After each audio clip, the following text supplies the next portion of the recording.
All right, the presser is out now. Let's check it out. Good afternoon. I'm Angela Musalam, Public Information Officer with the Placer County Sheriff's Office. I'm joined by our local, state, and federal agencies today as we continue Search Day 7 for Kiely Rodni. To date, we've dedicated over 9,000 man-hours for the search for Kiely. We've ramped up our search for the weekend. Today we have over 200 search and rescuers, including searchers by air and searchers in the water. Our detectives and FBI agents continue to sort through and comb through over 1,000 leads that we've received up until today from the beginning of this search. Yesterday there was a potential burial site that was located near the campground. It was located by a search and rescue ground team. Kiely's family was notified of the potential development. The FBI responded to secure the scene yesterday and was accompanied by the Placer and Nevada County Sheriff's Offices. FBI agents investigated the site through early this morning and recovered the remains of a dog. Let me be clear. We have one team, one mission, and one goal, and that is to find 16-year-old Kiely Rodni. We will not be holding a community meeting tonight. There's a concert, we understand, to support Kiely's family happening at the Truckee Regional Park from 1 to 4 p.m.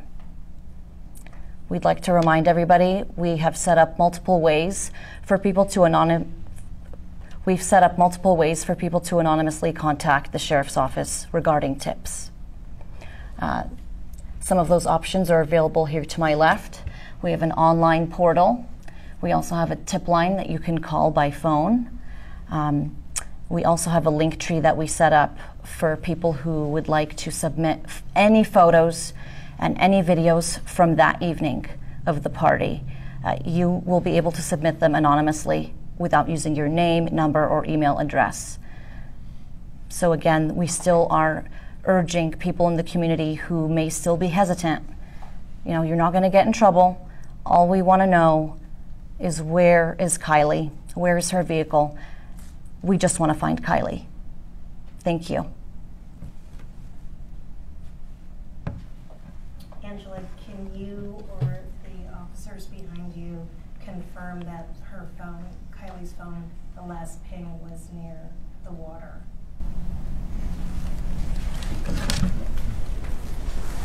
Yeah, the ping for the data points and everything were near the water. It's hard to tell an exact pinpoint or anything like that, but just as much on land as it was on water. That's what I was told, is that it was near the water and searches took place near that vicinity. Are those going to continue?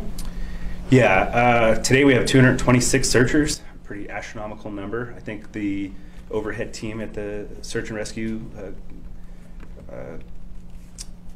they deployed out all 226 members within about an hour, and so that's a pretty big feat on its own. They've extensively been planning and prepping overnight so that when people get here, we're ready to roll.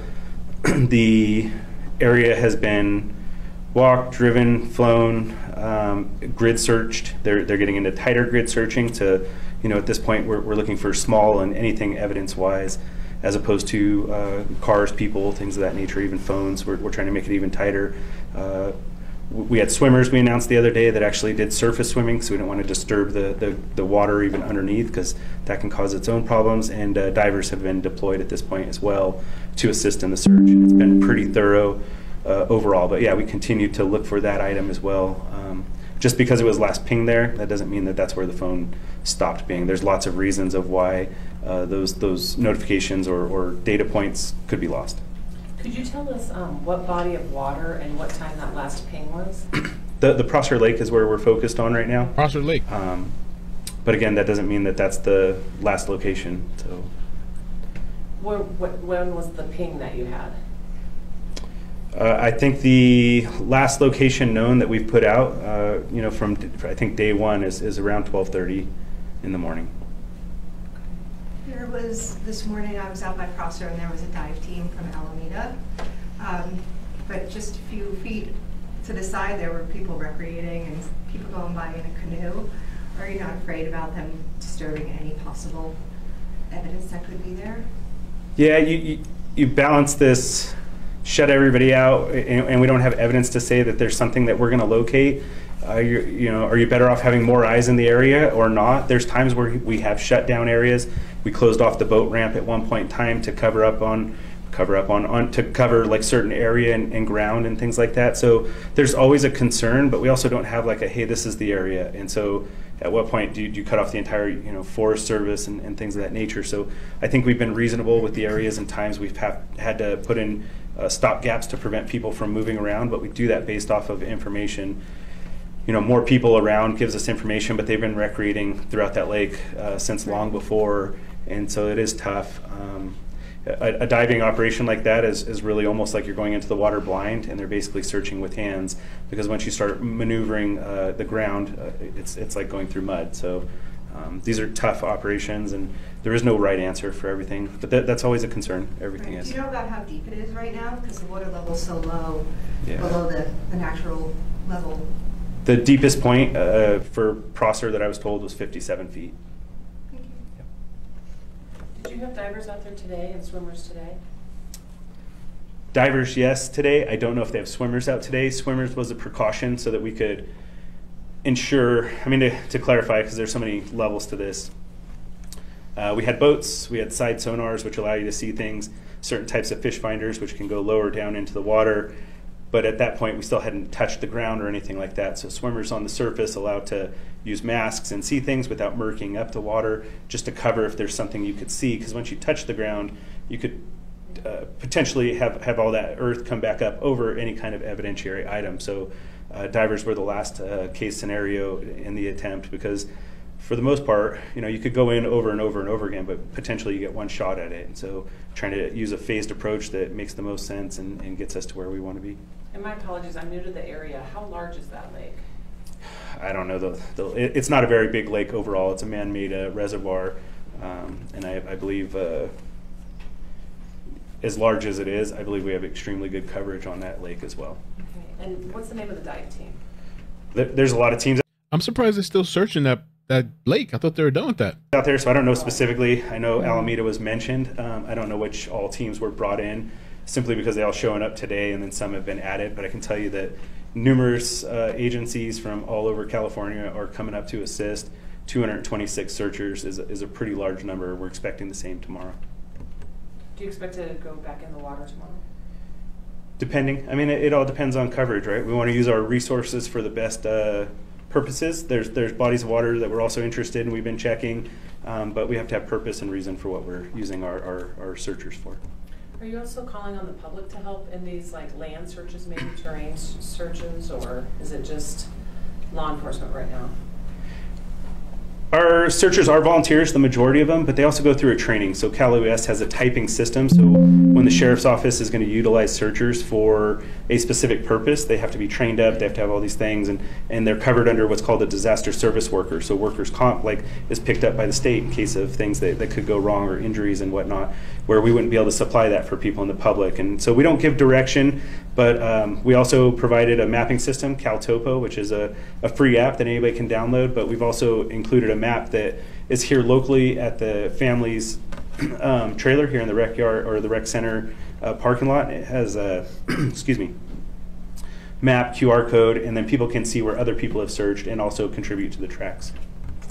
We're going to take 2 more questions, and then we're going to wrap up the press conference. How long do you guys see yourselves, the level of hours that are being put into this and the amount of people that are searching? It's a 1 week now today, so how much longer can we expect this? And it's been very encouraging, but at some point, is there going to be a drop? Yeah, I'll speak to the investigation side, and that is that as long as tips are coming in, we're going to continue that effort, and we'll continue that effort as long as we can. And obviously, if a tip pans out and leads us in a direction, we're going to devote resources to that. So, I'm just speaking to the investigation side of the house. this will continue, if it's unsolved, as long as it goes, and we'll continue to dedicate resources to it. Look, it's been a week, and we know there's a lot of people out there, and you're saying you won't get in trouble if you come forward, but what can you say to somebody who might know something or has seen something after a week and they haven't come forward yet? There's a huge reward. So what is it that we can say to get someone to come forward who might have that important information? I would just encourage them to do so and do the right thing. We've received over 700 tips. Over 1,000. Well, over 1,000 tips, but 700 and I believe 20 that have been entered and received, and we are following up on leads. And so that obviously takes resources to do. But if we have that one tip that leads us in the right direction, that could change everything, yes. Thank you. This wraps up the press conference. Oh, we'll take one more question. Oh, I just have one question regarding the Cal Topo. Captain Brown, the other day you had mentioned that you were trying to also put into place a way for people to upload like GPS coordinates of where they've been and that kind of thing. Is that in place yet?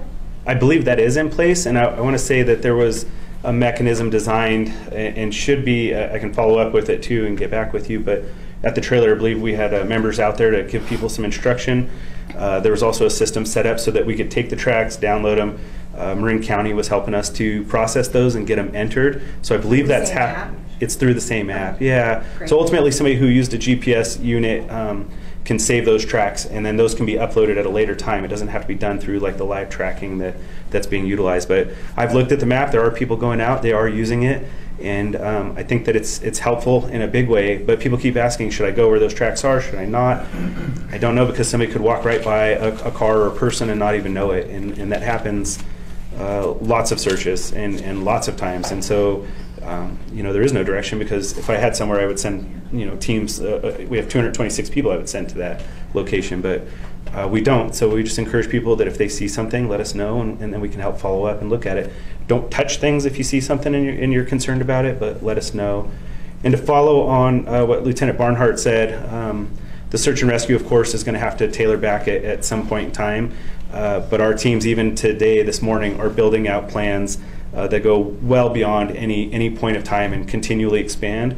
And when that time does come, we'll work on plans of how do we continue to make sure we're up in the area and having a presence, because much like the investigative side, it never stops and never ends. And this is a highly recreated area, so I would just encourage people to keep their eyes out and keep looking around, and let us know if they see something. Even if it's small or little, we'll come take a look and see if it helps us piece things together.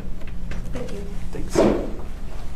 Thank you everyone again for being here. This concludes the press conference. So a dog burial site, the GPS location by the water, and I think that was it. I was a little surprised that they're still searching this body of water here. I thought this was probably cleared by now. The Prosser Creek Reservoir, which is right by the campground. I don't know what it takes to search that. And I even thought it was deeper. I thought, because they say it's low now, the water levels. I think the deepest part he said was like 50 something feet. I thought I read 70 something feet, but maybe that's when it's higher, the water. And so I don't know. I thought this was cleared already. I'm surprised this is not fully cleared and vetted out already. But yeah, comment down below. Let me know your thoughts. Thanks for watching. Hit the like, subscribe, turn on bell notifications, and peace. Whoop, whoop.